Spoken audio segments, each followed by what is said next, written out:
There's a chart I saw recently that I can't get out of my head. A Harvard business professor and economist asked more than 5,000 Americans how they thought wealth was distributed in the United States. This is what they said they thought it was. Dividing the country into 5 rough groups of the top, bottom, and middle 3 20% groups, they asked people how they thought the wealth in this country was divided.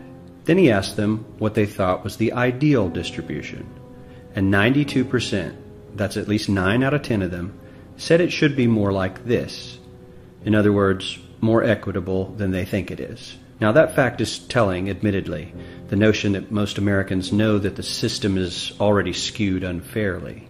But what's most interesting to me is the reality compared to our perception. The ideal is as far removed from our perception of reality as the actual distribution is from what we think exists in this country. So ignore the ideal for a moment.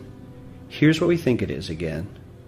And here is the actual distribution. Shockingly skewed. Not only do the bottom 20% and the next 20%, the bottom 40% of Americans barely have any of the wealth. I mean, it's hard to even see them on the chart. But the top 1% has more of the country's wealth than 9 out of 10 Americans believe the entire top 20% should have. Mind-blowing. But let's look at it another way, because I find this chart kind of difficult to wrap my head around. Instead, let's reduce the 311 million Americans to just a representative 100 people. Make it simple. Here they are. Teachers, coaches, firefighters, construction workers, engineers, doctors, lawyers, some investment bankers, a CEO, maybe a celebrity or two. Now let's line them up according to their wealth. Poorest people on the left, wealthiest on the right, just a steady row of folks based on their net worth. We'll color code them like we did before based on which 20% quintile they fall into. Now let's reduce the total wealth of the United States, which was roughly $54 trillion in 2009, to this symbolic pile of cash. And let's distribute it among our 100 Americans. Well, here's socialism, all the wealth of the country distributed equally. We all know that won't work. We need to encourage people to work and work hard to achieve that good old American dream and keep our country moving forward. So, here's that ideal we asked everyone about. Something like this curve. This isn't too bad. We've got some incentive, as the wealthiest folks are now about 10 to 20 times better off than the poorest Americans. But hey, even the poor folks aren't actually poor, since the poverty line has stayed almost entirely off the chart. We have a super healthy middle class with a smooth transition into wealth. And yes, Republicans and Democrats alike chose this curve. 9 out of 10 people, 92%, said this was a nice, ideal distribution of America's wealth. But let's move on. This is what people think America's wealth distribution actually looks like. Not as equitable, clearly, but for me, even this still looks pretty great.